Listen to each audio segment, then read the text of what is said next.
वृश्चिक राशि वाले बंधुओं, आप सभी का बहुत बहुत स्वागत है, हृदय से अभिनंदन है आपके अपने वैदिक मंथन भिंड यूट्यूब चैनल में। तो वृश्चिक राशि वालों, जरा ध्यान से समझना। भयानक तूफान आपकी ओर बढ़ रहा है, मुसीबतों का पहाड़ आपके ऊपर टूटने वाला है। आने वाले समय और काल में आपके जीवन में भयंकर नकारात्मक घटनाओं की झड़ी जैसी लगने वाली है। आपके ऊपर ना केवल तांत्रिक क्रिया नकारात्मक ऊर्जाओं का प्रभाव रहने वाला है, बल्कि बनने वाले शुभ ग्रह योगों का भी आपको कोई भी लाभ प्राप्त नहीं होगा जब तक आप करते रहेंगे ये 5 बड़ी गलतियां। जी हाँ बंधुओं, इन 5 बड़ी गलतियों में कुछ गलतियां ऐसी हैं जिन्हें आप चाह कर भी सुधार नहीं सकते हैं। चाहे इनके बारे में आपको लाख बार ही क्यों ना बता दिया जाए, तब भी इन गलतियों को आप सुधार नहीं सकते हैं, क्योंकि ये आपकी कुंडली में होने वाली ग्रहों की स्थितियां हैं। आपकी कुंडली आज हम खुलवाएंगे और आपकी कुंडली में आपके सामने ही ग्रहों की कुछ ऐसी स्थितियां हैं जिनके बारे में आपको जागरूक करेंगे, और इन नकारात्मक ग्रह स्थितियों के क्या परिणाम होते हैं, क्यों आपके जीवन में लगातार एक के बाद एक स्ट्रगल है, संघर्ष है। ऊंचाई जीवन में आती तो है, लेकिन फिर आप नीचे आ जाते हैं। उतार चढ़ाव की स्थिति जीवन में क्यों बनी रहती है, इसके विषय में आपको बताएंगे। साथ ही आपको बताएंगे आपकी कुंडली के अनुसार सर्वश्रेष्ठ समाधान। जी हाँ बंधुओं, जब लग्न पीड़ित होता है, जब राहु की स्थिति नेगेटिव होती है, शनि की स्थिति नेगेटिव होती है, तब हमें कौन से विशेष उपाय करने चाहिए। हमने अपने एक कार्यक्रम में कहा था कि राहु का उपाय, शनि का उपाय कोई ऐसा उपाय नहीं है जिसे हर कोई व्यक्ति जाकर करने लगे और उसके जीवन में शुभ घड़ियां आ जाएं। इन्हें क्रूर ग्रह, पापी ग्रह कहा जाता है। शनि की तो दृष्टि ही बकरी होती है, राहु को एक छाया ग्रह, राक्षस ग्रह माना गया है। इनके उपाय यूं ही बिना सोचे समझे कर लेना केवल और केवल अपनी मुसीबत को बढ़ा लेना है। तो आज के इस विशेष कार्यक्रम में हम आपकी कुंडली आपको दिखवाएंगे। जिस प्रकार हम आपको गाइड करेंगे उस प्रकार आपको अपनी कुंडली देखनी है, और आपको स्वयं ही पता लग जाएगा कि आपके जीवन में जो परेशानियां हैं उनका कारण, मूल स्रोत क्या है। जब तक स्रोत को हम समाप्त नहीं करेंगे तब तक मुसीबतें कम नहीं होंगी। बाकी आपके द्वारा की गई कुछ विशेष गलतियां भी हैं जिनसे आपको जागरूक होना बहुत जरूरी है, और इन गलतियों से छुटकारा प्राप्त करना बेहद अनिवार्य है, क्योंकि ये गलतियां कोई साधारण गलतियां नहीं हैं। इन गलतियों से ही जीवन में नकारात्मकता आती है, शुभ कार्य बाधित होते हैं, बरकत घर में नहीं आ पाती है, लाख प्रयासों के बाद भी धन संचय नहीं हो पाता है। कई बार ऐसे लोगों से हमारी मुलाकात होती है, वो कहते हैं कि गुरुजी, हमारे घर में 4 लोग कमाने वाले हैं, चारों के चारों ही धन कमाते हैं। तो इस हिसाब से हमारे घर की स्थिति अच्छी होनी चाहिए, क्योंकि चारों ही बड़े सम्मिलित रहते हैं, एक ही साथ अपने धन का संचय करते हैं, खर्च करते हैं। फिर भी ना जाने कैसी स्थिति बनी है कि वर्षों से पैसा संचित ही नहीं हो पाता है, धन रुकता ही नहीं है। एक तरफ से आता है और दूसरी तरफ से कब निकल जाता है, भनक तक नहीं लग पाती है। तो ऐसी विचित्र स्थितियां जीवन में क्यों बनती हैं? इन गलतियों की वजह से। तो आपको इन गलतियों से अब सतर्क होना है, क्योंकि अब जैसे जैसे दिन आगे बढ़ रहे हैं, राहु की शक्ति कमजोर होती चली जाएगी, और आगे चलकर राहु शनि का विखंडन हो जाएगा, युति टूट जाएगी, और कुछ समय बाद मंगल भी अनुकूल हो जाएंगे, नीच राशि से बाहर निकल आएंगे। फिलहाल आपको 14 मई और 15 मई को एक बहुत ही सुंदर योग मिलेगा देखने के लिए, जब गुरु पूरे 1 साल के बाद राशि परिवर्तन करेंगे और अतिचारी होकर अपनी गति को बढ़ाकर राशि में गोचर करेंगे, मिथुन राशि में, जिसका लाभ आपको बहुत अधिक प्राप्त होगा। अतिचारी गुरु दुगनी शक्ति से आपके जीवन में खुशियां लेकर आएंगे। गुरु एक सौम्य ग्रह है, इसी के साथ साथ सूर्य का भी राशि परिवर्तन होगा। तो ये जो शुभ राशि परिवर्तन है ग्रहों के, इनके लाभ भी तो आपको मिलने चाहिए, परंतु गलतियों से नकारात्मकताएं की दीवारें बन जाती हैं और फिर जीवन में खुशियां बाधित होने लगती हैं। इन बातों को आप हल्के में मत लेना, ये बातें वो हैं जो आपको कोई बताएगा नहीं। जब आप मोटी मोटी दक्षिणाएं देंगे, लोगों को फीस देंगे, तब लोग इन विषयों को चर्चा करते हैं, वरना कोई नहीं करता ऐसे गहरे विषयों की चर्चा। लोग मीठी मीठी बातें, अच्छी अच्छी चिकनी चुपड़ी बातें करके कार्यक्रमों में चले जाते हैं, और सुनकर तो आप बहुत आनंद आता है कि अब तो बहुत अच्छा होने वाला है, ये होगा वो होगा, इतना सब कुछ, कर्जा चला जाएगा, पैसा ही पैसा होगा, सब कुछ अच्छा, लेकिन होता कुछ भी नहीं है, बस बातें हैं। क्योंकि ये बातें इसीलिए की जाती हैं ताकि लोगों का दिल जीता जा सके, रीच बढ़ाई जा सके, और लोग आपसे जुड़ने का प्रयास करें। लेकिन सत्य कहने वाले बहुत ही कम हैं, और जो सत्य कहते हैं उनको लोग विश्वास नहीं करते, क्योंकि सत्य की खूबी यही है कि इस कलयुग में सत्य रूखा सूखा और कड़वा है। तो भला किसे कड़वा स्वाद अच्छा लगेगा? सत्य सुनने के लिए शक्ति चाहिए। तो लेकिन कोई बात नहीं है, हम तो कहेंगे महामाई के भक्त हैं, माई की सेवा करते हैं, प्रथम कर्तव्य सत्य के प्रति है, महामाई के प्रति है, अन्य कर्तव्य सभी के लिए है। तो हम तो अपना कर्म निभाएंगे, अपना कर्म करेंगे, अपना कर्तव्य निभाएंगे। इसी वजह से हम आपसे कहते हैं कि ये बातें कोई आपको बताएगा नहीं। जिस प्रकार हम आपको एक एक पॉइंट करके डिटेल में समझाते हैं, जिस प्रकार आपको गाइड करते हैं, हजारों लोगों के जीवन में खुशियां आ गई हैं, हजारों लोग बहुत ही प्रसन्न हैं, कर्ज से मुक्त हो गए, वैवाहिक बंधन टूटने वाले थे वो बच गए, और बाल बच्चे भी बड़े सुखी हैं, माता पिता की बात सुनने लगे हैं। तो ये सारी सत्य पर चलने की और महामाई की कृपा आप तक पहुंचाने की कोशिश का परिणाम है। खैर कोई बात नहीं है, आपको इस कार्यक्रम को अंत तक देखना है। इस कार्यक्रम में हम बताएंगे आपके जीवन में जो आप कर रहे हैं ऐसी 5 भूलें, आपकी कुंडली खुलवाएंगे, आपको कुंडली के विषय में जागरूक करेंगे, और ग्रहों के नकारात्मक प्रभाव किस प्रकार आपको प्रभावित कर रहे हैं, इससे आपको कैसे छुटकारा प्राप्त होगा, इसके विषय में चर्चा करेंगे। मतलब कि आज का कार्यक्रम बहुत ही ठोस है और गहरे विषय पर आधारित है, कुछ हमारी अनुभूतियों पर आधारित है, जिसके आधार पर हम आपके जीवन की 5 भविष्यवाणियां भी करेंगे। कुछ पॉजिटिव रहेंगी, कुछ नेगेटिव रहेंगी। याद रखना कि यह राहु का समय चल रहा है, शनि का समय चल रहा है, नेगेटिविटी ज्यादा रहेगी। तो सुनने के बाद ये मत कहना कि गुरुजी आप तो नेगेटिव बातें बताते हैं। अरे भाई, जो सत्य है वो बताते हैं, जब पॉजिटिव होने लगेगा तो पॉजिटिव भी बताएंगे। फिलहाल जो है सो है, इस बात को आप मानकर चलिए। तो उम्मीद करते हैं कि आप हमारी बातें भावनाओं को समझ रहे हैं, कार्यक्रम में अंत तक अवश्य ठहरेंगे, तभी हमारी मेहनत सफल होगी और महामाई की कृपा और आशीर्वाद आप तक पहुंचेगी। तो चलिए बंधु, माई को याद करते हैं और माई का जयकारा लगाते हुए कार्यक्रम में आगे बढ़ते हैं। कमेंट बॉक्स में पूरे भक्ति भाव के साथ लिख डालिए, जय मां भद्रकाली कृपा करो। महामाई निश्चित तौर पर आपके ऊपर कृपा करेंगी, आपको आशीर्वाद देंगी, हमें पूर्ण विश्वास है। इसी के साथ साथ यदि भाव गहरा है तो लिख डालिए कि मैं भी माई के परिवार का हिस्सा हूं। बड़े भाग्यवान होते हैं वो लोग जो इतना कह भी पाते हैं, क्योंकि आज के समय में तो लोग इतने नकारात्मकता से ग्रसित हो चुके हैं कि जहां धर्म का, भगवान का नाम ले दो तो जैसे उन्हें करंट लग जाता है, ऐसे उछल पड़ते हैं कि जैसे ना जाने क्या कह दिया। तो ये नकारात्मकता ही तो है। तुरंत हर एक चीज का विरोध करने लगना, हर चीज पर तर्क कुतर्क करने लगना, हर चीज को नकार देना, ये कलयुग की प्रचंड गति ही तो है।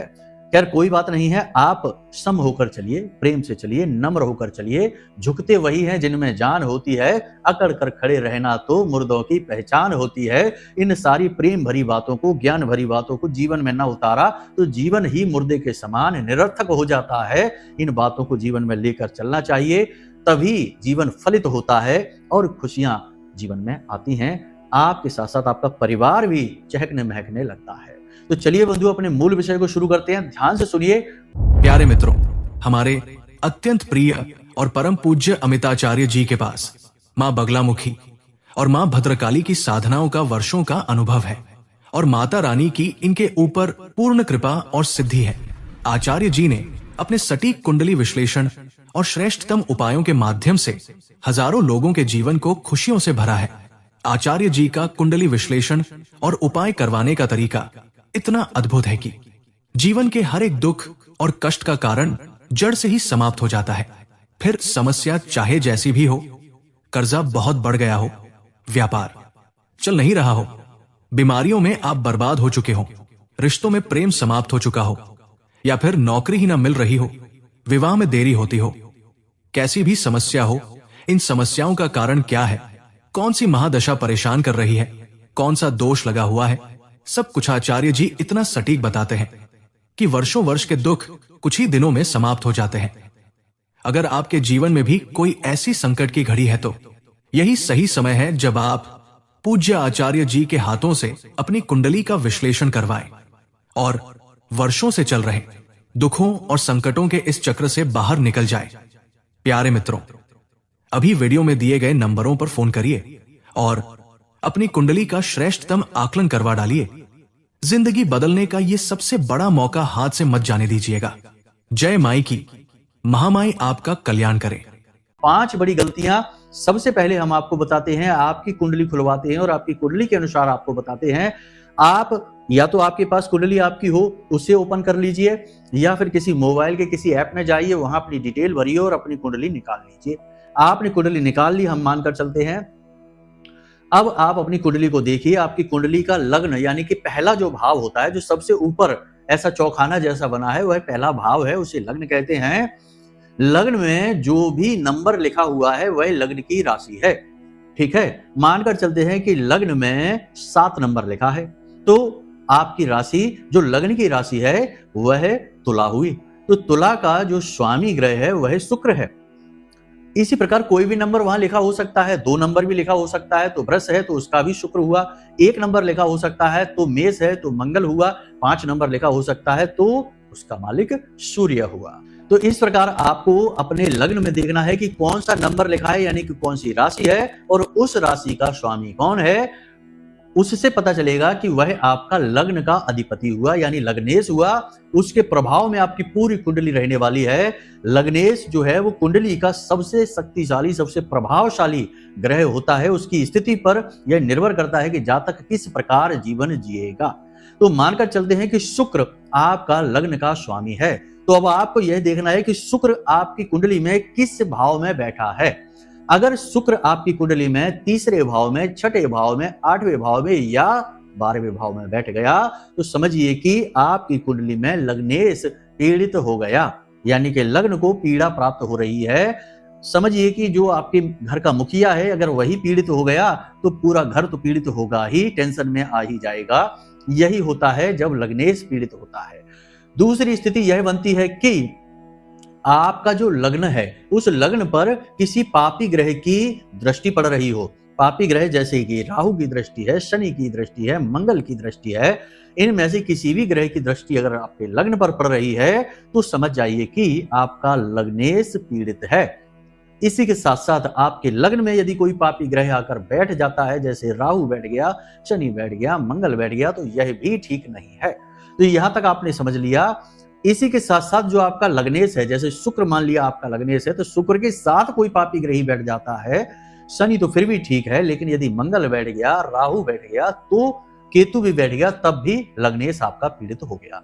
जिनका लग्नेश पीड़ित होता है, जिनका कुंडली का लग्न पीड़ित होता है, वो जीवन में कभी सुखी नहीं रह पाते हैं। उनकी हाइट नहीं बढ़ती है और उनका वाणी इतनी प्रभावशाली नहीं रहती है, जीवन में कभी धन संचय नहीं कर पाते हैं, मेहनत का कोई भी फल प्राप्त नहीं होता है और धीरे धीरे उनका दिमाग कुंद होता चला जाता है और एक समय पर आकर ना तो उनके घर में उनकी इज्जत होती है, ना ही समाज में कोई इज्जत होती है और ना ही उनके जीवन में कोई ऐसे कारनामे होते हैं जिन्हें लोग सम्मान की दृष्टि से देखें। मतलब कि जिसका लग्न पीड़ित हो गया उसका तो इस संसार में आना ही व्यर्थ सा हो जाता है। अब ज्योतिष की खूबसूरती यहीं पर निकल कर आती है कि आपने किसी एस्ट्रोलॉजिस्ट को अपनी कुंडली दिखा दी, किसी ज्योतिषी को कुंडली दिखा दी, तो वह कह देगा कि आपका लग्नेश पीड़ित है और लग्नेश की पीड़ा का समाधान आपको बताएगा। और जैसे ही आप समाधान शुरू करेंगे, आपका लग्नेश जो पीड़ित था अब वह बली होने लगेगा और आपकी दिन और दिशा दोनों बदलने लगेंगे। ये बहुत ही बड़ी बात है, ये बहुत ज्यादा बड़ी बात है, क्योंकि इस तरह सैकड़ों लोगों की जिंदगी में खुशियां आती हमने स्वयं देखी हैं। हमने स्वयं उपाय करवाकर लोगों के जीवन को चमत्कारी ढंग से बदला है। तो ये बात हम अपने अनुभव से आपको बता रहे हैं। तो अब यहां पर आपका लग्नेश आपको देखना है। अगर आपको इतने पर भी समझ में नहीं आ रहा है तो आप टेंशन न लो, छोटी सी दक्षिणा के साथ आप कुंडली अपनी हमें दिखवा सकते हैं। नंबर हमने वीडियो में दे रखे हैं, इन नंबरों पर आप फोन करिए और अपनी कुंडली दिखवा लीजिए। आपको श्रेष्ठतम समाधान मिल जाएंगे कि आपका लग्नेश पीड़ित है कि नहीं है, यह भी पता चलेगा, या फिर लग्नेश की जगह आपका जो धनेश है यानी दूसरा भाव है, कहीं वो तो पीड़ित नहीं है, जो आपका सप्तम भाव है वही तो पीड़ित नहीं है, दसम भाव तो पीड़ित नहीं है, नवम तो पीड़ित नहीं है। इस तरह से आपके जो महत्वपूर्ण भाव हैं, जिनसे जिंदगी का आधार बनता है, खुशियां जीवन में आकर्षित होती हैं, उन भावों पर कोई नकारात्मक दृष्टि तो नहीं है, किसी की कोई नकारात्मक ग्रह तो नहीं बैठा है, कोई गलत योग युति तो नहीं है। इनके समाधान आपको हम बता देंगे और आप जैसे ही उपाय करना शुरू करेंगे, देखिए रातों रात चमत्कार नहीं होगा कि आज उपाय किया और कल कोई आपको झोली भर के रुपए देके चला गया कि लो भाई साहब आपके करोड़ों रुपए हमारे पास हैं, आप ले लो। ऐसा नहीं होता है। ये बातें भी करना बड़ी ही बचकानी बातें हैं। आप 27 दिनों में यानी कि एक चंद्रमास में आपको समाधान स्पष्ट तौर पर दिखाई दे जाएंगे कि हाँ, बदलाव आ चुका है। जी हाँ, दिन और दिशा, विचारधारा सब कुछ बदल जाएगी 27 दिनों के अंदर अंदर। ठीक है, तो एक तो ये हो गया, ये एक गलती है, इसको आप चाहकर भी सुधार नहीं सकते हैं जब तक कि आप किसी एस्ट्रोलॉजिस्ट से, किसी ज्योतिषी से संपर्क में नहीं आते हैं। इसीलिए हमने कहा कि एक गलती ऐसी है जिसे आप चाहकर भी सुधार नहीं सकते हैं। अब दूसरी गलती की बात करते हैं कि हमेशा अपने बारे में नेगेटिव सोचते रहना, क्योंकि लंबे समय से परेशान चल रहे हैं, लंबे समय से टेंशन में चल रहे हैं, धन की समस्या, स्वास्थ्य की समस्या, क्लेश रहता है, हर जगह बाधाएं ही बाधाएं, स्ट्रगल इतना ज्यादा है कि लड़ते लड़ते थक गए हैं, तो अपने बारे में ही निगेटिव विचारधारा बना ली है कि शायद अब जिंदगी में कुछ बचा नहीं है, अब सिर्फ टेंशन है, अब नर्क की तरह जीवन को बस भोगना है, अब कुछ भी जीवन में नहीं हो सकता, चाहे कोई उपाय कर लें, चाहे कोई पूजा कर लें, कुछ भी नहीं हो सकता। ये जो विचारधारा है, नकारात्मक विचारधारा, और भी गहरी होती है, बहुत गहरी होती है। तो ये जो नकारात्मक विचारधारा है, ये बहुत बड़ी गलती है। क्योंकि देखिए कि आपने कोई कर्म किया, वो एक कहावत आपने सुनी होगी, हमने भी सुनी है कहीं पर, कि एक पत्थर तोड़ने वाला बड़े से पत्थर को तोड़ने का मन बनाता है और हथौड़े से उस पर वार करना शुरू करता है, एक के बाद एक वो उस पर सैकड़ों वार करता है, और वह पत्थर टस से मस नहीं होता, टूटता ही नहीं है। फिर अचानक अगला बार वह करता है और वह पत्थर 2 टुकड़ों में टूट जाता है। लोग देखकर आश्चर्य में पड़ जाते हैं कि वाह, तुमने तो एक हथौड़ा मारा और पत्थर टूट गया। लेकिन क्या सचमुच में एक हथौड़े से ही पत्थर टूटा? नहीं, उसके द्वारा किया गया हर एक वार पत्थर को अंदर से कमजोर कर रहा था, और अंतिम वार जब उसने किया तो उसमें वह पत्थर 2 टुकड़ों में टूट गया। तो उसके द्वारा किए गए हर एक वार की अहमियत उतनी ही है जितना कि अंतिम वार की अहमियत थी। ठीक उसी प्रकार जीवन में यदि संघर्ष है, कष्ट है, परेशानी है, आप उनसे बाहर निकलने का प्रयास कर रहे हैं, तो आपके द्वारा किया गया हर एक प्रयास, चाहे वह फलित हो रहा हो या ना फलित हो रहा हो, तब भी वह उतना ही कीमती और बेशकीमती है जितना कि वह प्रयास होगा जो आपको इन मुसीबतों से बाहर निकालेगा।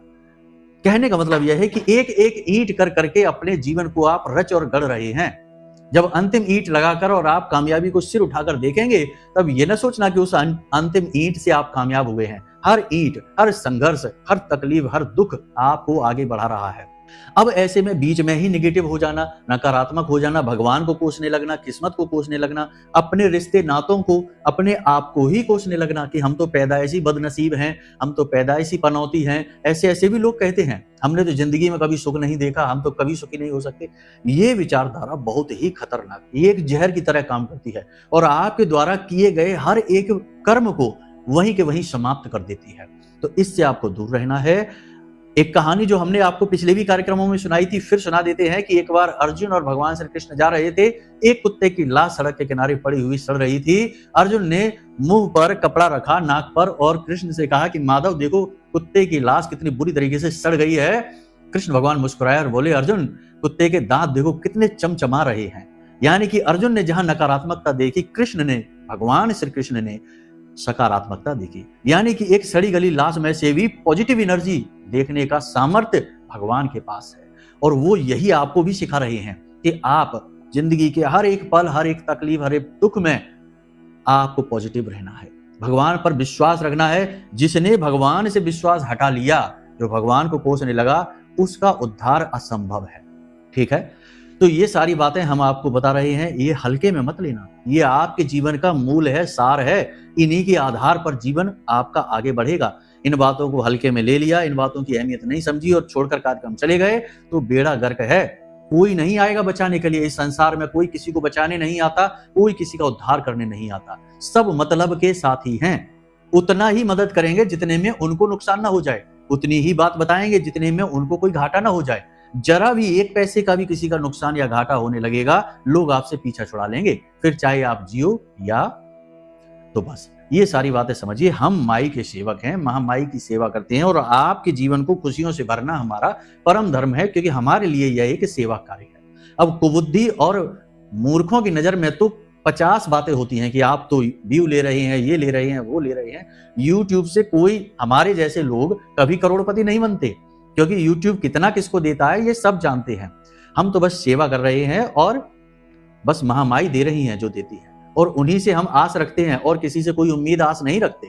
माई ही हमारी दाता है, वही हमारी माँ है, और हम उन्हीं पर अपनी आस टिकाते हैं, और हमारी हर आस को वो पूरा कर देती है। तो इन सब फिजूल की, बितरकी, कुतरकी बातों से आप दूर रहें, ज्यादा बेहतर रहेगा। तीसरी गलती आपको हम बता दें कि किसी पर भी विश्वास नहीं करना है। विश्वास आपके लिए विष के समान होगा। यह जो समय और काल है यह अनुकूल नहीं है, पूर्ण प्रतिकूल है, और इस समय पर किसी के साथ विश्वास करना, किसी पर भी भरोसा कर लेना आपके लिए विष के वास के समान हो जाएगा। आगे चलकर आपको धोखा प्राप्त होगा। धन को लेकर खास तौर से किसी को विश्वास नहीं करना, यूं ही किसी की मदद के लिए पैसा नहीं दे देना, किसी की सहायता के लिए धन नहीं दे देना, और किसी को भी उधार नहीं देना है अगले 5 से 7 दिनों में। समय और काल बहुत ही नेगेटिव है। राहु आपको लंबी चौड़ी चोट पहुंचा देगा, पैसा तो वापस नहीं आएगा, इस बात की गारंटी है। ठीक है। चौथी गलती हम आपको बता देते हैं, आपकी कटु वाणी। वाणी को आप हल्के में मत ले लेना। आप जो भी कुछ बोलते हैं वह अक्षरों से निर्मित होता है, और अक्षर का मतलब होता है जिसका कभी क्षरण नहीं होता। आपने ये कहावत तो सुनी ही होगी कि थप्पड़ की मार लोग भूल जाते हैं, लेकिन बातों की जो मार होती है वह कोई नहीं भूलता है। बातें याद रह जाती हैं, बाकी आपके द्वारा किए गए सारे कर्म भुला दिए जाएंगे। आपके द्वारा बोले गए शब्द आजीवन याद किए जाएंगे, और बातों की वजह से ही रामायण और महाभारत का युद्ध भी हो गया। शब्दों में बहुत अधिक शक्ति होती है, तो आपको अपनी वाणी पर पूर्ण नियंत्रण रखना है अगले 5 से 7 दिनों में, वरना विवाद, तनाव, झगड़ा और नकारात्मकता निश्चित है। अब शब्द किसी से भी ना बोलें, कठोर वाणी का प्रयोग ना करें, और जितना हो सके उतना विनम्र होकर चलें, तो ही आपका उद्धार होगा, वरना बहुत विषम परिस्थितियां आ रही हैं, कठिनाई दूर नहीं होगी।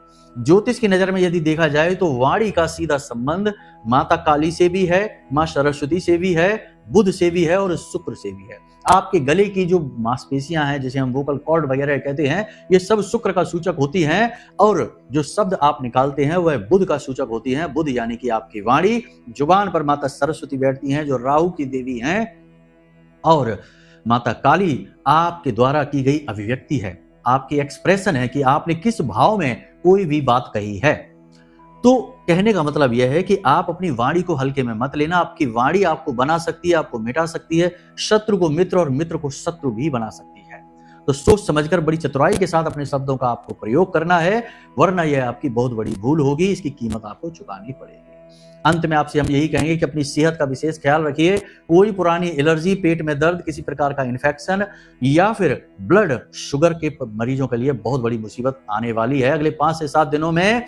और सबसे बड़ी बात कि आप फिसल कर गिरेंगे, कोई छोटी मोटी दुर्घटना, चोट, हादसा हो सकता है। संभल कर चलना है, ऊंचे स्थानों पर संभल कर जाना है। गिरने का, फिसलने का और चोट लगने का पूरा भाव निर्मित हो रहा है, तो सावधानी ही एकमात्र बचाव रहेगा। यहां तक हमने आपको सारी चीजें बता दी हैं। अब आपको हम उपाय बताते हैं। वैसे तो बहुत सारे उपाय होते हैं, बहुत सारी चीजों के अलग अलग तरीके से उपाय करके हम जीवन में पॉजिटिव एनर्जी को ला सकते हैं, लेकिन कुछ सरल उपायों की बात हम यहाँ पर करेंगे। तो सबसे पहला उपाय तो आपको हम यही कहेंगे कि आप जिस भी भगवान में आस्था रखते हैं, विश्वास रखते हैं, अगले 5 से 7 दिनों में उनके नाम का कोई अनुष्ठान उठा लीजिए। मान लीजिए कि हनुमान चालीसा, यानी हनुमान जी पर अगर आप विश्वास रखते हैं, हनुमान जी के लिए मन में भाव उत्पन्न होते हैं, तो आप प्रतिदिन 7 हनुमान चालीसा पाठ का एक अनुष्ठान उठा लीजिए। पहले दिन हनुमान जी की मूर्ति के सामने बैठना। आज आप इस कार्यक्रम को सुन रहे हैं, कल से ही आप इस उपाय को, इस क्रिया को शुरू कर सकते हैं। दिन की कोई जरूरत नहीं है, किसी भी दिन, हर दिन हनुमान जी का है, हर दिन शिव जी का है, हर दिन नारायण श्री हरि विष्णु का है, तो कोई भी दिन की चुनने की आवश्यकता नहीं है। विषम परिस्थितियों से बाहर निकलने के लिए आप किसी भी दिन कोई भी उपाय क्रिया प्रारंभ कर सकते हैं। याद रखना कि आपातकाले मर्यादाम नास्ति, शास्त्रों में कहा गया है। तो विषम परिस्थितियों में मर्यादा के बारे में विचार ना करें, छोटी छोटी बातों को आप रुकावट का कारण ना बनाएं। तो आपको क्या करना है कि कल से ही सुबह सोकर जागें, भगवान के लिए, हनुमान जी के लिए बता देते हैं, हाथ में थोड़ा सा जल लेना। वैसे स्नान आदि करने के बाद जाना है पूजा घर में, ये तो आप समझते ही हैं। गाय के घी का दीपक जलाना है, भगवान को प्रसाद चढ़ाना है। उसके बाद हाथ में थोड़ा सा जल, थोड़े से चावल, हो सके तो लाल रंग का पुष्प लेकर, और हाथ में अपनी अंजलि में भगवान के सामने जल लेकर और संकल्प करेंगे कि भगवान, हम अगले 7 दिनों तक 7 हनुमान चालीसा प्रतिदिन का अनुष्ठान करने का संकल्प लेते हैं। आप हमें हमारी मुसीबतों से बाहर निकालिए। बहुत शक्तिशाली उपाय है, इसे आप करके देखना, एक बार चमत्कार हो जाएगा, हम गारंटी देते हैं। तो इस प्रकार जल लेना है और आपको छोड़ देना है। अपने ही पूजा घर में करिए, कहीं बाहर जाने की जरूरत नहीं है। और बस बैठकर 7 हनुमान चालीसा का पाठ और 1 बजरंग बाण का पाठ आप कर लेना, आपका उद्धार निश्चित है। अब यदि किसी विशेष मनोकामना के लिए आप इस उपाय को कर रहे हैं, तो दीपक आप आटे का जला सकते हैं या मिट्टी का जला सकते हैं। आटे का दीपक जलाएं तो उस दीपक को जब वो बुझ जाए, आटा उसमें से अग्नि शांत हो जाए, तो रुई बाहर निकाल दे और उसके बाद उस आटे को आप गाय को खिला सकते हैं। बहुत ही अच्छी क्रिया है। आटे का दीपक आप जलाएंगे, आपका मनोकामना कार्य सिद्ध अवश्य होगा। याद रखना, हनुमान जी को मनसा पूर्ण भी कहा जाता है। यही उपाय इसी प्रकार का आप भोलेनाथ के लिए कर सकते हैं। पंचाक्षरी मंत्र ओम नमः शिवाय का 5 माला जाप करने का या 11 माला जाप करने का 7 दिन का अनुष्ठान आप कर सकते हैं। इसी प्रकार शंकर जी के सामने अपनी अंजलि में जल लेना है, चावल लेना है, पुष्प लेना है और इस प्रकार संकल्प करना है, पीले रंग का पुष्प लेना भोलेनाथ के लिए, लाल रंग का नहीं, ठीक है, और जल छोड़ देना है। 11 पंचाक्षरी मंत्र की माला का जाप का अनुष्ठान आप करिए, आपका उद्धार हो जाएगा। बाकी किसी भी प्रकार के अनुष्ठान आप और कर सकते हैं अपने बुद्धि विवेक के साथ। आपने किसी भगवान को पूजा है तो आप जानते हैं कि किस प्रकार उनकी पूजा आराधनाएं होती है। 7 दिन का अनुष्ठान कर डालिए। सर्वश्रेष्ठ समाधान है। देखिए, समाधान वहीं से मिलेंगे जहां से मिलते हैं। किसी विचित्र, अनोखी और ऊटपटांग क्रिया को कर लेने से कुछ नहीं हो जाता। जो सबके दाता है वही आपको भी देंगे, यानी भगवान। तो भगवान की शरण में जाना ही सर्वश्रेष्ठ समाधान होता है। और हम तो खींच खींच कर आपको ला रहे हैं कि आइए महामाई की शरण में, माता रानी की आंचल में बैठिए, माई का प्रेम और माई का आशीर्वाद ग्रहण करिए। खैर, उम्मीद करते हैं कि आपने सारी बातें समझ ली हैं। सावधानी के साथ चलना है और गलतियों से बचना है। हमने सब कुछ आपको खुलकर बताया है। यदि हमारी कटु वाणी लगी हो आपको या कुछ ऐसा लगा हो जो चुभ सा गया हो तो उसके लिए हम क्षमा प्रार्थी हैं। हमने जानबूझकर नहीं कहा, लेकिन कुछ नेगेटिव लोग ऐसे होते हैं जिनकी बातें, जिनके कमेंट देखकर मन खिन्न हो जाता है। इस वजह से ऐसी बातें भी कहनी पड़ती हैं। तो कभी कभी गुरु कठोर भी होते हैं, तो इसके लिए गुरु का यह रूप भी स्वीकार करना पड़ता है, तो गुरु का ज्ञान फलित होता है। तो उम्मीद करते हैं कि सारी बात आपने समझ ली है। अब यदि कोई मन में प्रश्न उठे या कुंडली विश्लेषण कराना है तो नंबर वीडियो में दे रखे हैं। इन नंबरों पर फोन करिए, सारी जानकारी प्राप्त करिए और अपनी कुंडली का श्रेष्ठ विश्लेषण हमसे स्वयं करवाकर अपने जीवन को सही मार्ग पर लेकर आइए। चलिए बंधु, आज के इस कार्यक्रम को यहीं विराम देते हैं। हमेशा हंसते रहिए, मुस्कुराते रहिए, सकारात्मक रहिए, महामाई पर अपनी आस्था और विश्वास बनाकर रखिए, क्योंकि आपका उद्धार तो वहीं से होना है। प्रेम से बोलिए जय माई की। हमारे प्रिय और परम पूज्य आचार्य जी ने अपनी साधनाओं के अनुभवों पर आधारित शक्तिशाली उपाय और क्रियाओं के माध्यम से हजारों लोगों के जीवन को पूरी तरह से बदला है। आचार्य जी के द्वारा बताया गया हर एक उपाय इतना सटीक और कारगर होता है कि जो भी इसे पूरे भाव के साथ कर लेता है उसे साक्षात महामाई की कृपा और आशीर्वाद प्राप्त हो जाती है। इसलिए निसंकोच इन उपायों को पूरे भाव के साथ करिए, आपका कल्याण होगा। जय माई की।